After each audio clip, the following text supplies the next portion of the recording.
Hi there. I am lawyer Autumn Witt Boyd. I am delighted to be here with you today, giving a presentation about legal basics, especially for influencers like you. I have worked with Yeti to make sure that this presentation really hits on the things you need to know and doesn't include a bunch of fluff and stuff that you don't need to worry about.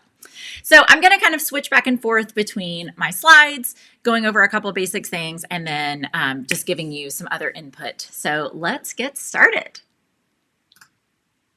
Okay, so this is our presentation today. We call it Prep to Scale. So legalese before we get started, nothing in this presentation is legal advice. Please just take it as kind of ideas to get your wheels turning, guidance in the right direction. But if you have specific questions for your business or a partnership that you're working on, please work with an attorney one-on-one to make sure you get the right answers for your individual situation. Everything I'm talking about today is based on U.S. copyright and trademark law. I am licensed to practice law in Tennessee, so your mileage may vary. Things may be a little different if you are outside the U.S. Okay, hi, I'm Autumn. That was me on a very glammy day. It's so nice to meet you. I want to tell you a little bit about me and my background so that you can feel comfortable that I know what I'm talking about. Okay, so I have been a lawyer now since 2004, so 17 years, coming up on 18 years. I'm recording this in January 2022.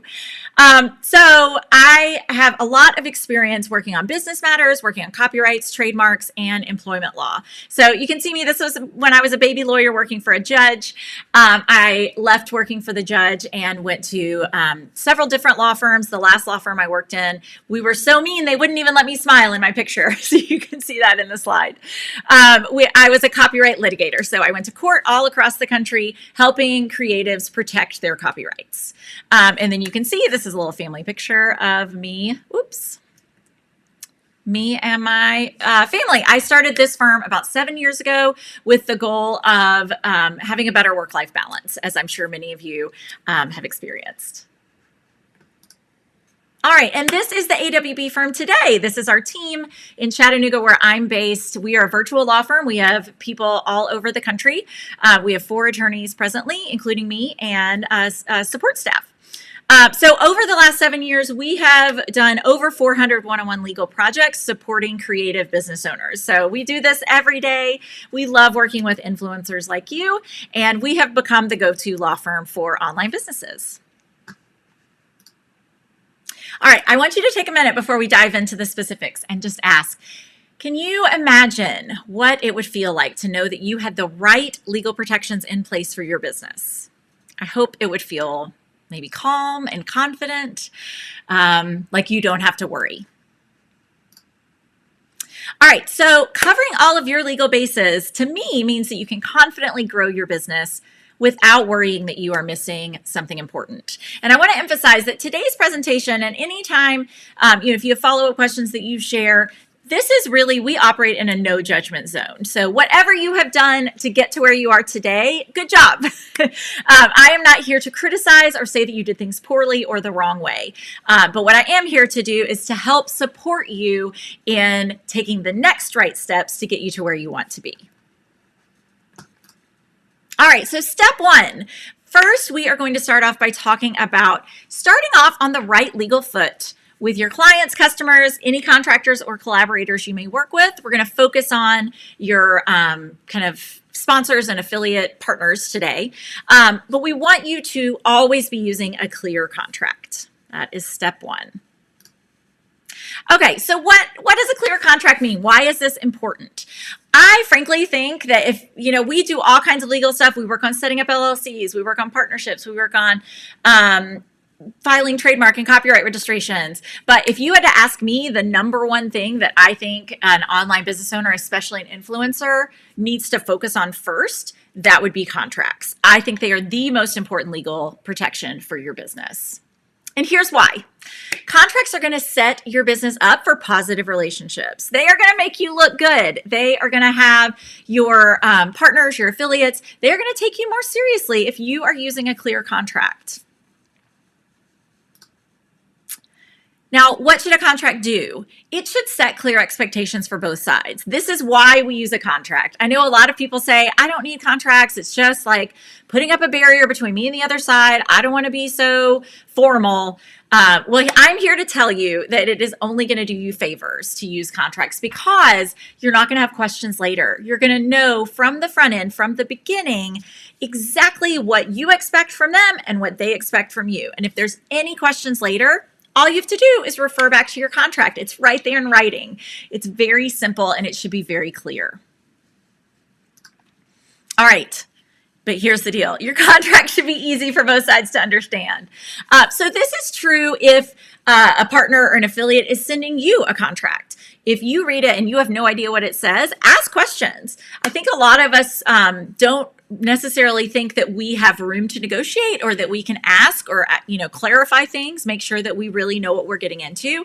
But a good contract, for it to work well for both sides, everybody should understand what it actually says. So, whether you're using your own contract or signing theirs, make sure that you can actually understand it. That is going to help you.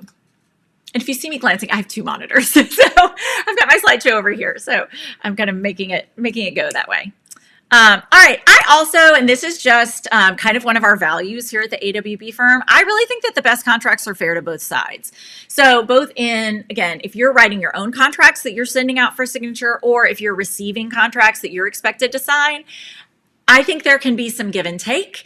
And if a deal is very clearly slanted only towards one side, where there's a lot of upside for them and not for you, or vice versa, it can set you up for problems down the road. And it can make people feel like they've been taken advantage of, or, they got a raw deal. And from my experience, that is where problems can start. So we want your contracts to be fair to both sides, where you both feel like it's a win-win that is going to set you up for success. All right. Your contract should not have anything that you didn't already talk about. So there may be some legalese at the end, or some, little bitty specifics that you didn't talk about, but the big stuff, and we'll talk about some specifics here, should really be the same things that you're talking about when you're negotiating the deal. So I want to go over just a couple of terms. I'm going to exit my full screen here. Okay, so I have some kind of guidelines, some common items that you want to make sure is in your contracts. And again, I look at contracts as protecting your moneymaker.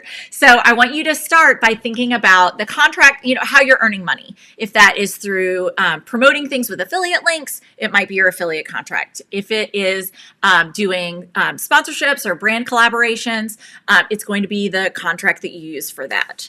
So here are things that we have seen come up frequently with our influencer clients, and that we want to make sure that you are watching out for, that you're checking your contracts really carefully to make sure these things are included. Maybe these are things that you negotiate or that you ask questions about when you are deciding whether to enter into a collaboration or an affiliate program. And these are all things, I'll give them another plug for this at the end, but you can see the code right here. We have a sponsorship template in our contract store on our website here. And Yeti has her own special code. She is an affiliate. So if you want to go shop at the end, be sure you use her code. It's right there. All of these things are addressed in our template, so you can make sure you've got everything you need. And you can delete anything that doesn't apply. They're totally editable, customizable. But so here are some things I want you to watch out for. Number one, what happens if a brand or another company you're working with takes a stand that you don't agree with, or takes some action or promotes someone that you think is not in alignment with your own values? We need to have a way to deal with that. Something that is frequently ignored is, and as lawyers, we are always thinking of the worst case scenario, because that's what we see. I've helped negotiate a lot of these tricky situations. And one thing that you want to make sure your contract has, often we just see this as missing, is how either side can terminate the agreement. So if things aren't going well, or if there's a bad surprise, we want to make sure that either you can end the relationship or they can end the relationship. And what does that look like? You want to kind of think of these things in advance, so that later, we hope everything goes really well and that you never need any of these things. But if things do go a little awry, we want to make sure that that's in writing, that you've thought about that in advance.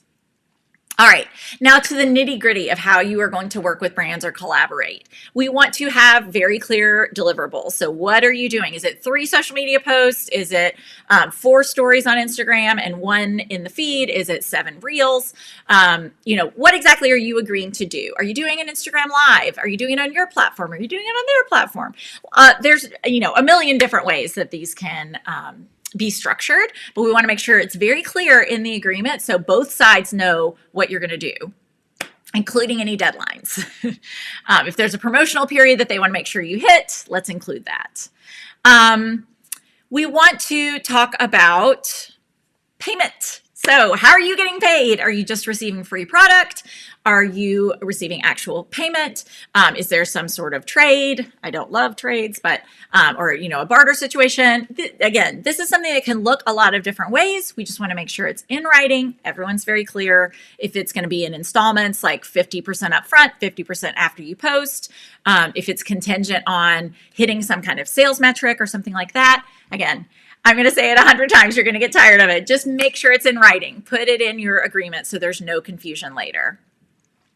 If there are going to be paid ads, paid traffic involved in anything that you're working on, who is responsible for that? Who is paying? Is it run through your ads account? Is it run through their ads account? What does that all look like? Again, we want to talk about this up front and make sure it's really clear. As I mentioned, I'm a copyright litigator by background, so I'm always thinking about who owns the intellectual property in these things that you may be creating. So in videos, in images, in copy, if you're writing, a post. All of those things are protected by copyright law in the United States. And the way our copyright law works is that you, as the person who's creating it, are the automatic owner, unless you have something in writing that changes that. So if the brand wants to own the copyrights, that may be okay with you. Maybe you want to charge a higher price for that. If they want to, have the ability to use your images or use your words in other ways, other than just the things that you're going to post, like if they want to put it on a billboard in Times Square, would you be okay with that? Would you want to renegotiate at that point? These are things I want to get your wheels turning that you should be thinking about, that you should be talking about on the front end. What kind of rights do they get? Are there any limits? Is there a time period that they can use it? And then after that, they need to come back to you. What does that look like? Who owns the rights? And how is everyone going to be able to use whatever you're creating? All right. The next thing that I want to mention is if you're doing more of an affiliate deal, so this is where, exactly like Yeti's doing, if you maybe have an affiliate link or a coupon code that is tied to you and you're just promoting someone else's products or services and you get paid when someone actually purchases through your link or your code.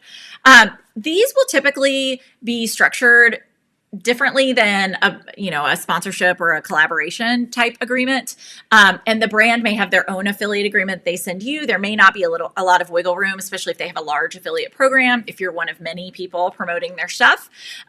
But you want to read that carefully and make sure you understand all the parts and pieces. So some of the things to think about is how long does the cookie last? So if someone clicks your link and they purchase 30 days later, do you still get credit? If they purchase 60 days later, do you still get credit? You want to kind of know that so you can, work your promotional activities accordingly. You want to make sure that you have transparency in whether just the link will work. Do they need the link and the code? Would just the code work? I'll tell you, we at the AWB firm, our affiliate program, we have set it up so that if you have the link or the code, either one will put the cookie in and start the tracking process so that the affiliates will get credit for those sales. How long is it going to take for you to get paid? So with an affiliate code, there is typically a lag between the time you post something and then someone purchases, and then that payment has to process, the thing has to be delivered, and then you get paid at some date in the future. And we have seen some agreements where you get paid really quickly, like 10 days after a sale is processed. We've seen some that have a lot of lag time, like 30, 60, even 90 days.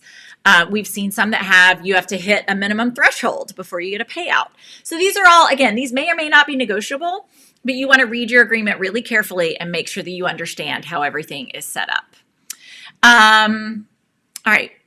Those are the high points for looking at in your agreements. So I'm going to switch back over to my slideshow. All right. So again, this is everything that I just mentioned should be things that you talked about in your negotiations, because we don't want any bad surprises. We love good surprises, like birthday parties or, a surprise gift. We do not like bad surprises. And what happens if your contracts are not clear or you're not using one at all is we can have some bad surprises. We want to avoid that. All right, so you have one action step here, which is to make sure you're protecting your money maker. So however you are making money, I want you to look at your top revenue stream, whether that's collaborations, partnership deals, sponsored content, affiliate revenue. Make sure you have a contract. And if you don't, the link below is where you can get one. Something that also comes up occasionally, especially if the sponsor or the company you're working with sends you their contract, and maybe you read through it and you're like, well, this is all fine, but I have a couple of other things that I would like to add. This came up. We have worked with some influencers who have a strong value for diversity, equity, and inclusion. And so they wanted to include some things in their contracts around those issues that can come up. What you can do is ask for the brand or the company to add a rider, R-I-D-E-R, a rider, to the contract that has any extra terms that you want them to include. I would not recommend that you sign their contract and then you ask them to sign yours. That can get very confusing. But what we want to do is have one contract, and if there's something extra, you can add it. Sometimes it's called an addendum. Sometimes it's called a rider. We do have an example of this in our contract store as well. So if that's something you're interested in, it's written really for a speaker, but it would also work very well for influencers. If those are terms that you're concerned about and want to make sure that you are adding onto any brand deals, if you're asked to sign the brand's contract, you could get a rider. It could also be just if there are things missing in their agreement that are important to you, you could also add them in a rider. All right. The next thing we're going to talk about is giveaways, what we call promotions. Giveaway is not the correct legal term, but I know that is kind of the term that you are probably using in your own business. So we're going to talk about being compliant with all of the laws and regulations around promotions. All right, so you may or may not know this, but most giveaways could be called a sweepstakes. And sweepstakes are highly, highly regulated. We want to avoid you falling into the trap of running an illegal sweepstakes. We want you to be on the right side of this so that there are no questions, so that you are not getting in trouble later. So the first thing that you always want to have, hearkening back to what I just mentioned, is the first thing with any giveaway or promotion is you want to have an agreement with the company or sponsor that you're working with, unless it's just your own promotion or giveaway. It's your own stuff. If you are promoting or giving away anyone else's stuff, you want to have something in writing. So that's number one. Number two is you must have written rules for your promotion. And I'll get into a little bit more about this specifics in a moment. You have to have written rules. That is a legal requirement. And then you are also going to want to check your state rules.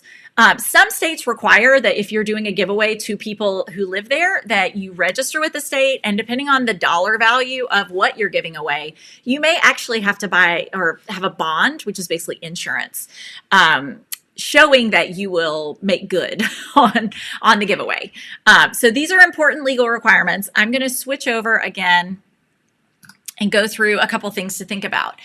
Now, we do have also a checklist template in our contract shop over here, which will walk you through this in more detail. So if this is something you're doing a lot, you may want to consider getting that checklist just so every time you're running a promotion or a giveaway, you make sure that you're doing things the right way. But here are some things to think about. So we already talked about having an agreement with the sponsor or the company. The second thing to think about is the rules. So some rules you see, I mean, you guys have probably seen these. They're very, very complicated and very, very long. For most smaller promotions, that's not going to be necessary, but you are going to want to have a couple of key elements. And so the first thing is going to be disclosures. So you've probably seen these. No purchase necessary, or a purchase does not increase your chances of winning, or void where prohibited by law. So these are kind of catch-all disclosures, basically saying you are complying with all of these rules. So, and this is also a tip that in most places, if you require a purchase for entry, you are going to have to comply with a whole bunch of other rules that you probably don't want to. So we recommend that if you are trying to run a promotion that is going to be as simple to run and as easy to comply with all the rules and regulations, you want to have very minimal effort required from the people who are entering. So something like, commenting and tagging you on social media, or taking a photo and posting it and tagging them, things that are a very light lift for people to enter. Those are going to be on the better side of the spectrum of how much effort does it take to enter your contest. But no purchase necessary and a purchase not increasing the chances of winning are really important things for you to keep in mind. So thinking more about your rules, the other things to think about, is there a minimum age to participate? Again, if you are targeting your promotions at children, there may be some more rules you need to research and make sure you're complying with. So typically you're going to say 18 and up, but you want to make that clear in your rules. Is anyone excluded from the promotion, like your existing customers, or if you have another category, like maybe you only want women if your audience is only women, any of those kinds of things you would want to include in your rules. You also want to make it really clear how to enter. So that should be kind of obvious, but we don't want to leave that one out. How long does the promotion last? So is there a deadline to enter? And then you want to be really clear with how you're going to select your winner. So these are all things that you need to have figured out before you start promoting your promotion or your giveaway. You want to have this figured out so it can be in your rules and you can tell people right on the front end, is there a specific day and time that you're going to make your selection? How many winners are there going to be? How are you going to notify people? Kind of all of those kinds of things. So these are really important things to include in your rules. All right, I'm going to flip back over to my slides. Oops. Okay. Most of the clients that we work with are promoting their giveaways on social media. Now, there's lots of different platforms for this. We've got TikTok, we've got Facebook, we've got Instagram, we've got probably a new one by the time you see this. So every social media platform has their own rules around promotions and giveaways. So if you want to make sure that you don't get flagged for violating their rules, especially if you're running ads to any of your promotional content, check the social media platform's rules just to make sure that you are following them, that you're doing whatever they require, so that you're not going to run into problems in the middle of your promotional period that are, another one of those bad surprises. And then we have federal laws in the United States that require anytime you are sharing content that is related to something that either you've received money for or could involve, payment of money or products, you have to disclose that that's sponsored content. So you've seen, hashtag ad. There's now some functionality, I know on Instagram, probably on other social media platforms, where you can just tag it as sponsored content. You can actually link it to the brand that is the sponsor. Things are changing all the time, so make sure you check and see what is the easiest and best way to do that.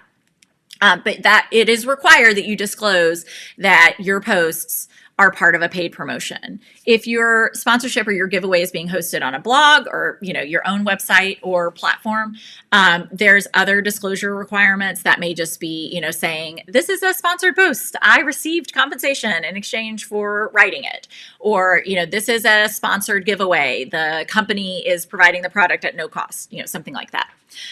You have to be really upfront and honest to let people know how you're getting paid for your promotions. Okay, the last thing I want you to know about your promotions, again, this is something else to think about before you get started, is how are you going to actually send the winner their prize? So some things to think about here, and again, there's more detail about this in our checklist if you want to dig in a little deeper. If the product or prize is worth more than $600, that may trigger additional reporting requirements. You'll want to research that. And it also may trigger some tax reporting responsibilities. Now, you'll need to tell your contestants that the winner is going to be responsible for all taxes.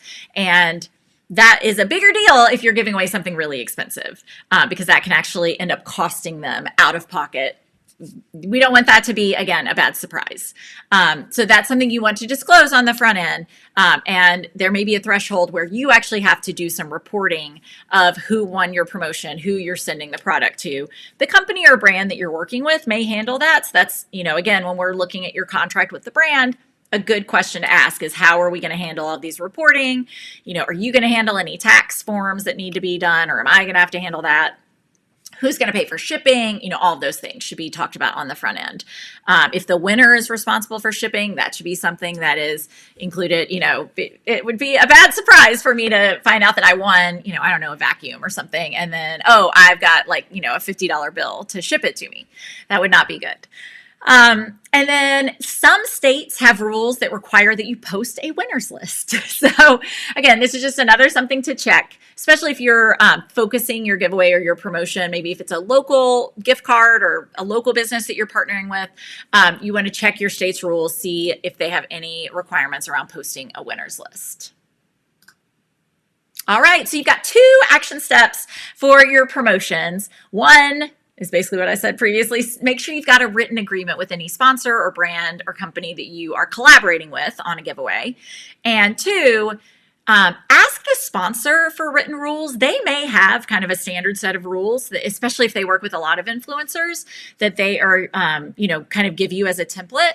If not, you need to create your own, whether that's using a checklist, using a template, hiring a lawyer to help you, depending on what dollar value the giveaway has or promotion has, that may affect how you make your decisions around just relying on the sponsor or the company to provide the rules, or you providing your own rules, because your risk is going to go up. If it's a $10,000 vacation or something, that's going to be a higher risk because that's a really high dollar prize. If it's, a $50, I'm looking around my office.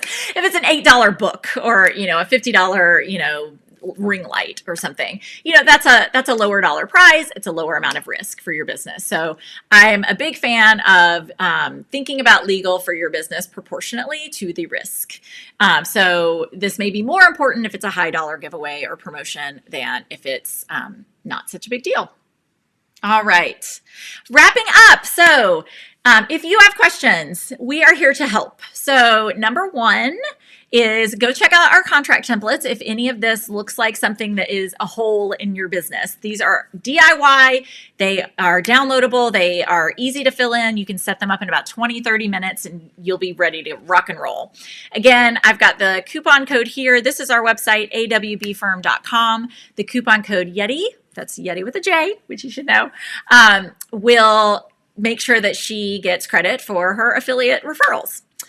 If you are interested, if you think your audience would be a good fit for our contract templates, we would be delighted for you to apply to be an affiliate. And that is just on our website, awbfirm.com/affiliate. If you are looking for one-on-one legal support, maybe you need help drafting rules, or you need more advice on disclaimers, disclosures, all the things. Maybe you want to create a custom agreement that you use with sponsors. We are happy to help with that. We do work one-on-one with larger businesses. Typically, they are more established, a couple years in, and revenues of $500,000 or more is kind of our sweet spot, and scaling, so growing to multi-million-dollar businesses. So if you are looking for one-on-one legal support, we would be happy to chat with you and see if we're a good fit. The email is right there, or you can go to our website, awbfirm.com, and just hit contact, and that will get you right to us. And then we have over 150 episodes of our podcast. So if you have specific questions around copyrights or trademarks or working with your team or any of those kinds of issues, we probably have a podcast episode about that. So check that out wherever you like to get podcasts. They're also on our website if you want to do that. All right. I appreciate you spending some time with me today, and I'm excited for you to start getting your business legally legit.